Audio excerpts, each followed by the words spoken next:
Nasa ano talaga, alam mo yun, mas masarap pa siya dun sa mga tinitindang tubig. Totoo, di ako nagbibiro. Baka ito yung dahilan para dayuhin ito. Ngayong summer ba ay naghahanap ka ng legit na napakalinis na ilog, sariwang hangin, bulubundukin, konting trekking, kuweba na merong paliguan at higit sa lahat mababait na tour guide? Tinipak River mo na yan. Papaano pumunta? Malayo ba? At magkano ba ang gastos? Tara, ako ang tour guide mo ngayon. Yon, magandang buhay mga utol. Ngayong oras nga pala, magre-ready tayo ng mga gamit natin. Check natin yung mga nasa checklist natin dahil ngayon, meron tayong isang araw na camping. Mag-iilog tayo. Tingnan natin, dayuhin natin yung isang ilog na maganda bandang parte ng Tanay. Medyo malapit-lapit lang naman, pero syempre, para sa inyo pa din, marami na rin namang mga technique o mga diskarte yung iba, mga camper. Yung talaga mga bihasa na o batikan na sa mga ganong lakaran. Kaya ngayon, try natin na makapag-share kahit na papaano sa inyo. Puntahan pala natin yung Tinipak River sa Tanay. Tara, pakap tayo ng gamit. Yo, una meron dapat tayo syempre malaking bag, no? Meron ako dito ang cooking set. Yung portable card type stove natin, meron. Meron tayong handy na food processor. Dala na rin tayong bigas. Dahil isang araw lang naman, 1 kilo lang. Ito, kailangan natin to ziplock. Right. Ito, isang diskarte din to para less tapon, less hassle. Yung handy lang din ng mga lagayan. Meron ako ditong patis, meron akong toyo, meron akong mantika. Meron din akong hot sauce.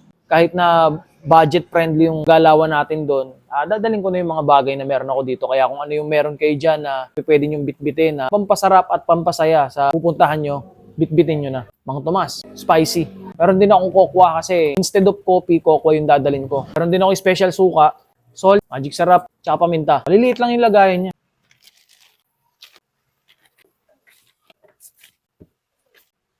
Ayun nga pala, make sure yung mga ganito nyo, kung magkakaroon kayo ng mga ganitong bote, make sure kailangan laging nakalak para hindi siya tumapon pag napindot. Kung sakaling tumapon man, at least nandito siya sa loob ng plastic, hindi siya tatapon dun sa mga gamit nyo.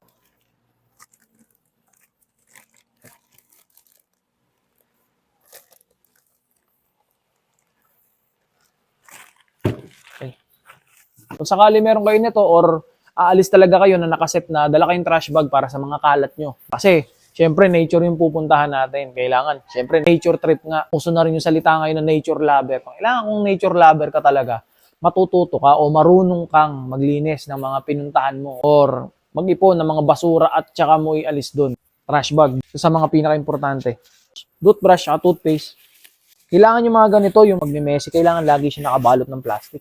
Meron tayong gunting, tsaka maliit na kutsilyo. Kailangan natin to panghiwa, tsaka panggupit ng mga kung ano-ano. Meron naman ako dito divider sa loob ng bag ko, kaya okay lang to. Pero kung wala man, pag sama-sama man yung bag nyo, kailangan meron yung balot. Tsaka yung kutsilyo ko ito, meron siyang improvised na pantakip ng talim. Kung sakaling humugot man ako dito, hindi ako masusugatan. May dala nga pala akong tubig, 5 liters. So maganda tong container na to kasi once na maubos yung tubig nito o pagka papaubos yung tubig, liliit yung lagayan. Papakita ko sa inyo kung paano. Ayun, may dala rin ako nitong microwavable na to. Instead of plate yung dala ko, ito na lang, microwavable na lang. Kasi once na magluto kami ng sabaw doon o kung ano man matripa namin na lutuin na merong sabaw, pwede dito. Kung may sausawan pa kaming masarap, may ilalagay namin dito. May divider siya. Ayun, kaya medyo advisable to para sa akin. Hindi lang basta plato. Mura lang naman to, siguro 5 piso lang. Ayun, 2 bag pala yung dala natin. Dahil itong isang bag para to sa mga bitbit namin na medyo malalaki. Para hindi sila magkasabog-sabog. At the same time, hindi siya mahirap dalhin. 2 pala yung dala ko na camping chair. Kasi 2 kami. 2 kami ni Mrs. dito. Isang hammock para syempre kung sakali man na merong sabitan doon, makapagpahinga kami. May dala rin akong camping table. Tsaka ito, isa to sa mga pinaka-importante din. Maraming purpose tong na to. Nakalimutan ko kung anong tawag dito eh. Pero sobrang daming purpose nito. Ito yung gagawin kong pangyakap dito sa mga balcony natin na para hindi sila magkasabog-sabog pagka binuhat.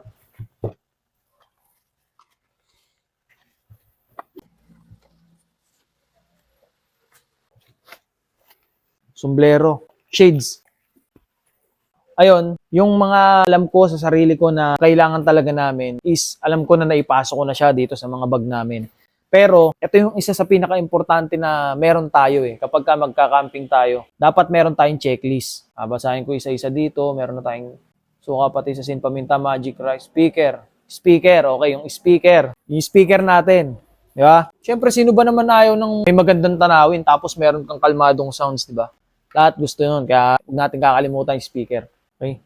Knife, water jug, hammock, chair, table, kung butane. Butane. Wala tayong butane, di ba? Okay, butane, di ba? Napaka-importante ng checklist yan. Butane, meron na tayong butane ngayon. Hindi gagana yung panluto natin, di ba?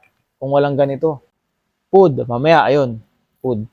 Power bank, yung power bank doon, charging na, pero hindi na makakalimutan siguro yun. Yung mga damit, okay na din. License. As of now, i-prepare ko na yung mga kakailangan natin para isang bit-bitan na lang. 2 AM na pala. Maya-maya alis na rin tayo. Pero habang inaantay natin yung oras, prepare muna tayo ng pagkain.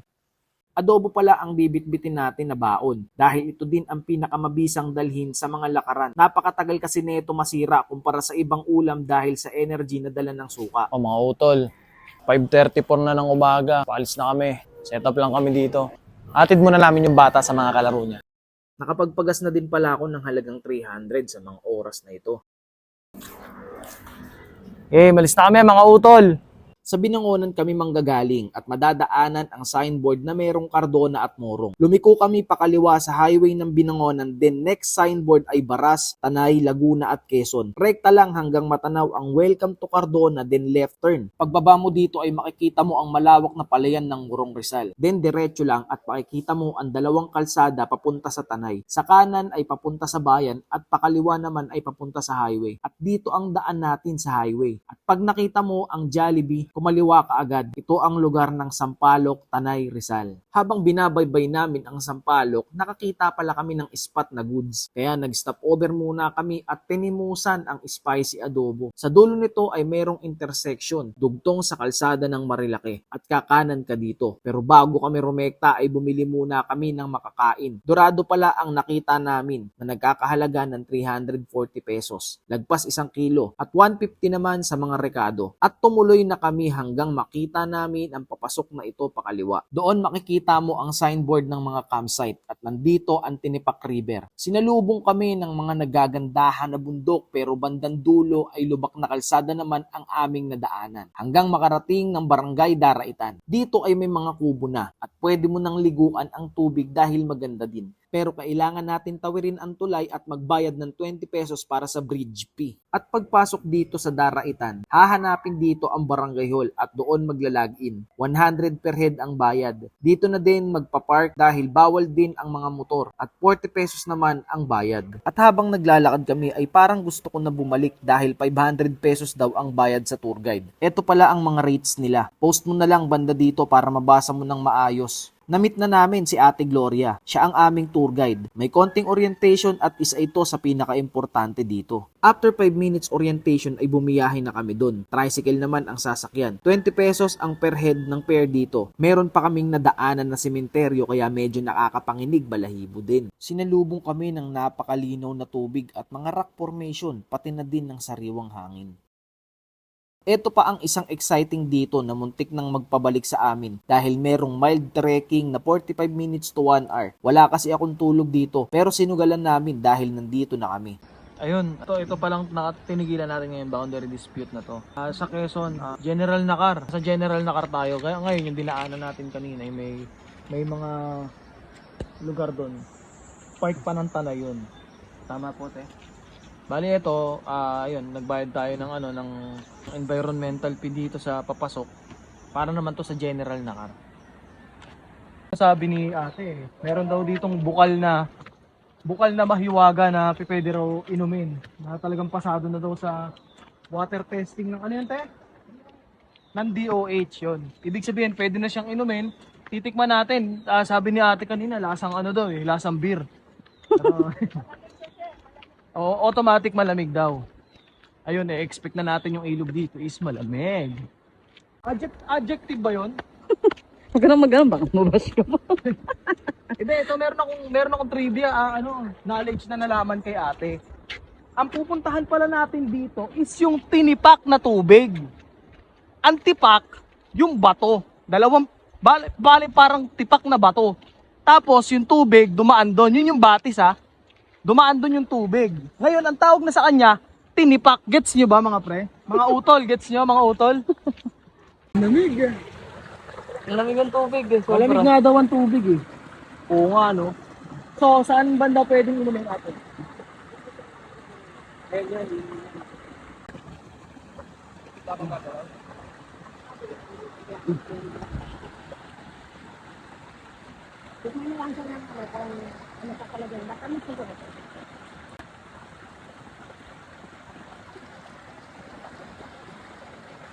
Masang ano talaga, alam mo yun, mas masarap pa siya dun sa mga tinitindang tubig. Totoo, di ako nagbibiro. Baka ito yung dahilan para dayuhin ito. Sobrang natural. Ito yung mga hinahanap natin sa sa lugar natin, yung natural na tubig. Sagrado siya, nag-use pa lang siya, gawin sa isa. Nag-use pala kami ng palang ng sagrado lang siya. Patatabi ka. Matapos ko tikman ang mineral water na galing sa batis na yon, ay tumuloy na kami sa lakaran. May mga kunat din dahil hindi naman kami madalas mamundok ni Mrs. kaya hirap kami sa mga paahon. At finally, narating namin ang paraiso ng Tinipak River. Dito ko nasabi na worth it yung lakad na ginawa namin dahil hindi pala biro yung nag-aantay sa amin dito para busugin yung mga mata namin sa mga hindi maipaliwanag na ganda ng tanawin. Naglaro sa isip ko kung paano nagawa at nangyari ang mga rock formation na ito dahil sa sobrang ganda nito ay wala akong ibang nasabi kundi Ganda. bukod pa sa napakalinaw na tubig ay meron din ditong bukal na napakalamig na kung saan ay pwede kang kumuha ng tubig na pangkape at pangsabaw. Mas advisable din pala pumunta dito ng weekdays dahil pag weekend ay talaga naman daw na di mahulugang karayom ang mga tao dito. Dito pala tumira kami ng fish fillet. Dorado. Sarap.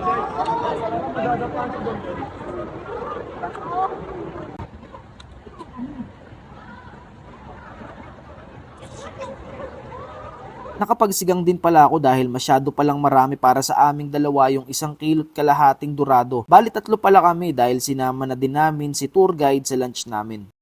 Then after lunch, pinilit ako ni Mrs. na puntahan yung cave dahil sabi din sa amin ay ayun daw talaga ang kadalasang pinupuntahan ng mga turista. Nagbayad kami dito ng 10 piso para sa mga katutubo at hindi ako nagsisi sa pag-oo ko sa kanya. Nakaka-amaze alam mo yun, bukod sa rock formation sa labas ay meron din palang tinatago na kuweba dito. Nakakamangha ang mga stalactite at stalagmite na nasisilayan ko. May iilan din kaming nakakasalubong na galing din sa ibaba. Then highly recommended ang sapatos at sandals dito dahil sobrang tutulis ng mga bato. Yung ibang nakasalubong namin ay hindi na-enjoy dahil nasugatan, kaya mas okay kung safe ka. Continuous walking at narating na namin ang paliguan sa dulo. Sobrang galing ng pagkakagawa ng hari ng kalikasan dito at nakalabas kami ng ligtas. Ito pala ang total of expenses namin, good for 2 person. 300 gas, 490 food, 20 pesos bridge fee, 100 times 2 equals 200 environmental fee, 40 parking fee,